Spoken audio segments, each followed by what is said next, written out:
दर्ज किया था। 3 मार्च को मुकदमा बड़ी मुश्किल से हाथ पैर जोड़ के कह के मुकदमा दर्ज कराया गया था, लेकिन उसके ऊपर भी किसी प्रकार की कार्रवाई नहीं हुई। आयोग ने हमसे 1 लाख रुपए की डिमांड की थी कि अगर आप पैसे दोगे तो मैं जांच करूंगा, नहीं तो मैं जांच ऐसे ही रफा दफा कर दूंगा। दीवार पर आरोपियों के नाम लिखकर महिला ने दी जान। पति बोला पुलिस करती कार्रवाई तो जिंदा होती पत्नी।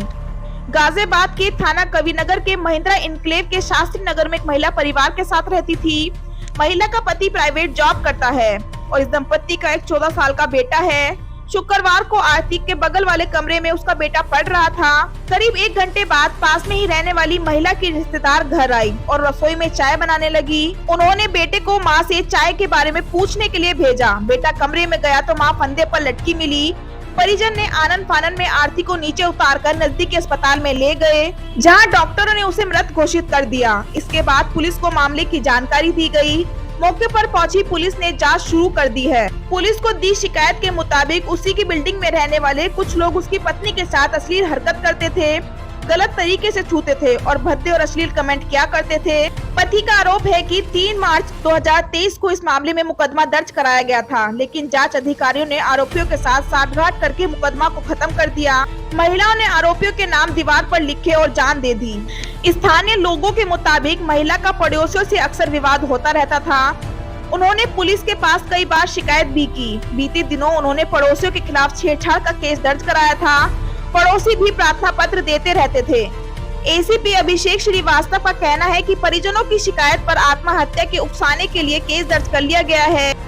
आत्महत्या के मामले की जांच में जो भी तथ्य सामने आएंगे उसके आधार पर कार्रवाई की जाएगी। मेरे आस पड़ोस वाले पड़ोसियों के हरकतों का शिकार हो गई।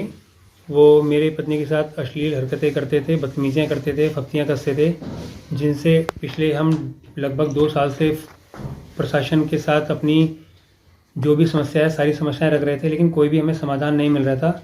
और इस समाधान ना मिलने के चलते मेरी पत्नी ने परसों 1 फरवरी को सुसाइड अटेम्प्ट कर लिया।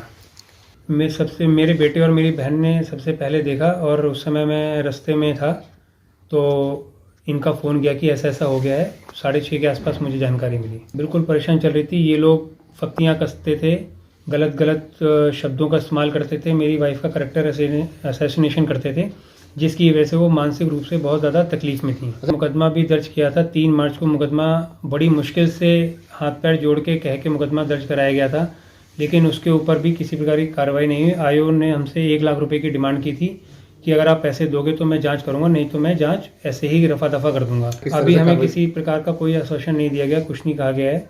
बस FIR दर्ज हो गई है, इतना मुझे पता चला है। इसके अलावा मुझे कोई जानकारी नहीं। दीवार पर उन्होंने जिन लोगों की वजह से वो आज इस स्थिति में पहुंची हैं, उन लोगों के नाम लिखे हुए हैं। मेरी मौत का कारण ये लोग हैं, जिसमें अचल कश्यप है, उसका पिता प्रमोद कश्यप है और उसकी माँ सविता कश्यप है। प्रमोद कश्यप तो यहाँ तक 70 साल का व्यक्ति है। वो मेरी वाइफ को निकलते बढ़ते था उनके सामने। इस तरह की हरकतें करते थे ये लोग। और उसमें एक योगेंद्र कपूर है जिसका नाम छूट गया, जितना उनको ध्यान रहा उतना वो लिख पाए उस समय। योगेंद्र कपूर है, ये केन परिवार है, हमारे बगल में रहता है। ये लोग भी इसमें शामिल थे। प्लस सामने सविता है और लोकेंद्र है और एक हिमा लेडी है। तो औरतें ग्रुप बना। प्रशासन से क्या कुछ मांग कर रहे हैं? सर, इसमें प्रशासन से मांग क्या करनी, मैं तो न्याय की मांग कर रहा हूँ। मुझे न्याय मिलना चाहिए। जब मैंने अपने जीवन का सब कुछ खो दिया है और उसके बाद भी मुझे न्याय नहीं मिलेगा, तो बहुत बार शिकायतें लिखी हैं और मुख्यमंत्री दरबार हो गया है, वहाँ से भी हमें कोई नहीं मिला।